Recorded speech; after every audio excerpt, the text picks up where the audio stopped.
Are you one of those people who would like to take more wildlife video, but when it comes to the critical moment, you always revert back to taking photos because you do not want to miss the moment? Are you confused by what frame rates to choose or what settings to use? Don't worry, you are not alone. Many of my guests are wanting to shoot more film as well as stills, and so they have asked me to make this video. So here is what I will be covering today. NTSC versus PAL. Which one should you use? What are frame rates, video codecs and resolution? What camera settings are important? And what kind of equipment is essential to film great footage of animals? My name is Sabine and I'm a professional wildlife photographer working for Pangolin Photo Safaris in Chobe National Park, Botswana, where we help our guests get the perfect shots out on safari. And while my expertise lies in photography, I also enjoy filming wildlife and compiling short videos of my favorite clips. If you like to join our growing community of wildlife photography enthusiasts, make sure to subscribe to our channel.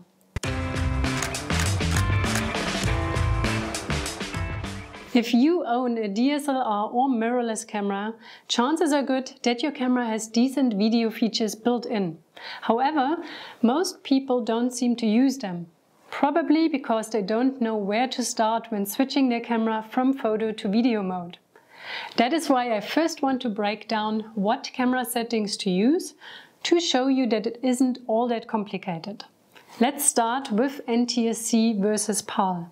What are those and which one should you use? NTSC and PAL are two different video broadcasting standards used in different regions of the world. They were initially developed for analog televisions but have become almost irrelevant due to digital TVs. However, what is not irrelevant is that each system uses different base frame rates. While NTSC uses 30, 60 and 120 frames per second, PAL uses 25, 50 and 100 frames per second. Because of these different base frame rates, mixing footage from the two systems can result in jerky motion when combined in one video project. To avoid this problem, it is best to decide on one system and stick with it. You can base your decision on either having a slightly higher quality when choosing PAL or more frames per second when using NTSC. I've chosen the latter because I love filming wildlife in slow motion, and NTSC offers 120 instead of only 100 frames per second, which means the footage can be slowed down more. Once you made your decision on whether to use PAL or NTSC, it is time to select a frame rate depending on what it is you are filming. For the purpose of explaining frame rates, let's just presume we use NTSC as our video system. We now have the choice between 30, 60 and 120 frames per second. To know which frame rate to use, you should decide beforehand what your timeline settings for the edit will be. I usually create a 30 frames per second timeline in my video editor and then film everything I want to use in real time at 30 frames per second. I also choose 30 frames per second if I intend to use the original audio in my final video. Whenever I'm not quite sure whether I want to use the footage in real time or slow it down a little, I make use of 60 frames per second. This gives me the flexibility to drop the 60 frames per second clip into my 30 frames per second timeline and either keep it in real time, or I can slow it down up to 50% without any loss of quality. Distributing those 60 frames per second on the 30 frames per second timeline means I get twice the clip length in beautiful slow motion. For an even more dramatic slow motion effect, I used a high frame rate option of 120 frames per second, which then gives me 4 seconds of output video per second that I filmed. This is my favorite frame rate to film wildlife because it adds a gracefulness to the animal's movements and makes fast action last a little bit longer. Important to know though is that most cameras are not capable to record any audio while filming in these high frame rates. One frame rate that I haven't covered is 24 frames per second. Used widely in commercial film and television, 24p is also referred to as the cinematic or movie look, because it looks the most natural to the human eye.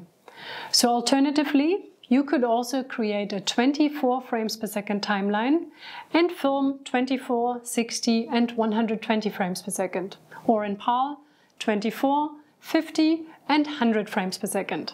Both options are possible, but I find myself stick to 30, 60 and 120 frames per second. Besides the frame rate, the camera also lets you choose what resolution to film in and what compression method to use to store the data. Obviously, the higher the resolution, the better quality video you will have, but just keep in mind that the file sizes will be much larger too.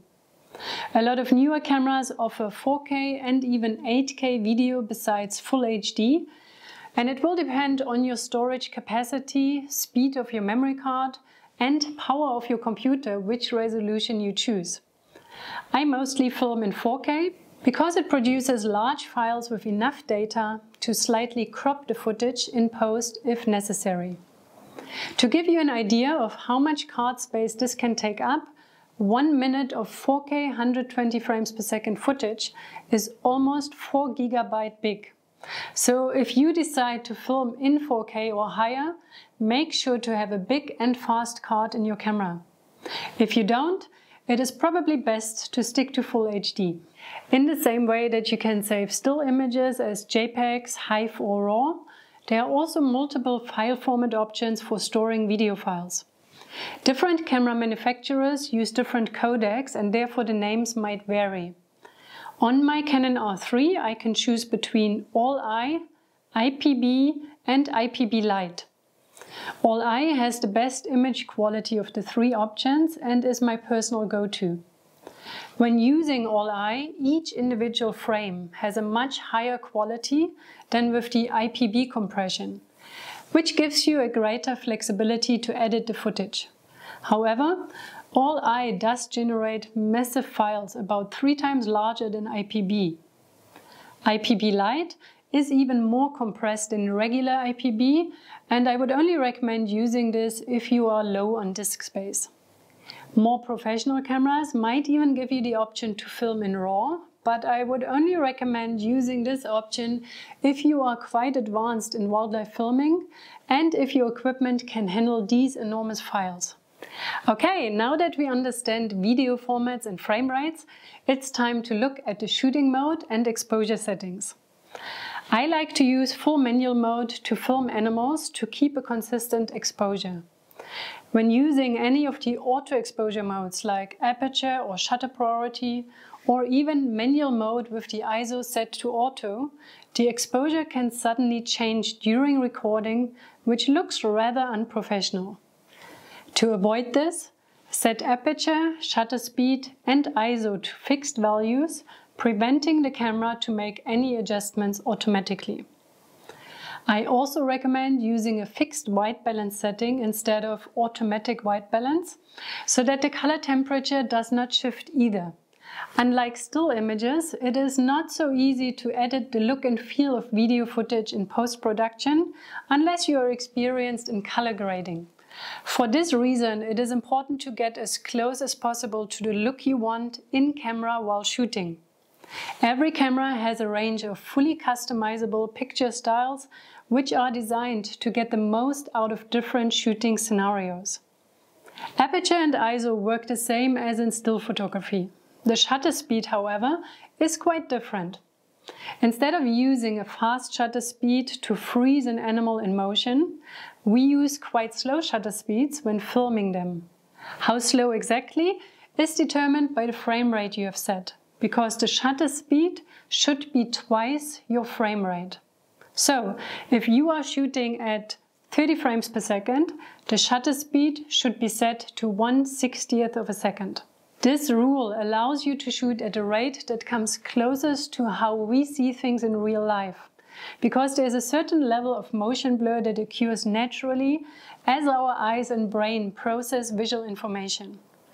With a faster shutter speed, every frame will be tack sharp and the video therefore will look animated and unnatural. Now the problem is that using a slow shutter speed in combination with a wide aperture to create a shallow depth of field can result in overexposed footage when filming in bright sunlight, even if you are using your camera's lowest ISO setting. To solve this, you need to add a neutral density filter to your lens to limit the amount of light that enters the camera. This will allow you to use slower shutter speeds and wide apertures to film perfectly exposed footage. To sum it up, simply set a wide aperture, adjust the shutter speed to the rule of double the frame rate you are filming in, and then use the ISO to get the correct exposure. And if the ambient light is plenty, use an ND filter. One of the most debated topics when it comes to video work is focusing. Should you be using autofocus or manual focus? Well, it depends on what you are filming and how good or not your camera's autofocus system is.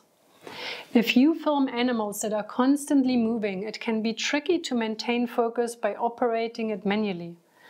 I very often film while hand-holding my camera and big lens, and focus pulling that way would be almost impossible. Plus, my Canon R3 has a fantastic autofocus system, including subject and even animal eye tracking. Is there moments when it fails me? Of course, but I know that I would be failing more using manual focus all the time. So it is important to test your camera's autofocus to see whether it can keep up with fast-moving subjects. If it does, I would recommend using autofocus for filming wildlife, especially if you just start out. On my Canon camera, I have Movie Servo AF enabled, the AF area set to the whole area, subject and eye tracking enabled, and subject to detect set to animals. This way I can simply tap on the animal that I want in focus and tracked and let the camera do the rest. There are occasions where I do switch to manual focus though, perhaps because of low light or obstructing elements where the autofocus simply won't work. And what I find very helpful in these situations is to have manual focus peaking enabled, to see when focus is achieved. Okay, now that we've got all the settings out of the way, what equipment do you need to film wildlife? A DSLR or mirrorless camera with a telephoto lens is a must for capturing distant animals without disturbing them. Although prime lenses deliver an excellent quality, a zoom lens gives you way more flexibility when filming. This way you can get a variety of shots without interruption for great storytelling. I found a 100 to 400 or 100 to 500 mm lens quite perfect because they are manageable when shooting handheld. The longer the reach, the more important it is to have a good stabilization system in the lens to avoid shaky footage. Whenever possible, rest the camera and lens on either a beanbag, a gimbal head, or a tripod. If you do use a tripod, make sure it has a good fluid head so that you can pan smoothly. And whenever you have to film handheld, consider filming in slow motion, which can help tremendously to reduce camera shake in your footage. The choice of the neutral density filter is directly coupled to the lens you use. For smaller lenses you can get screw-on filters, whereas bigger lenses have a filter holder attached to the lens where the ND filter slots in. So you must do some research to find out what system will work with your specific lens. Additionally, for each system you can find either fixed or variable ND filters. Fixed means that the amount of light blocked is a constant, and variable means that the amount of light blocked can be adjusted.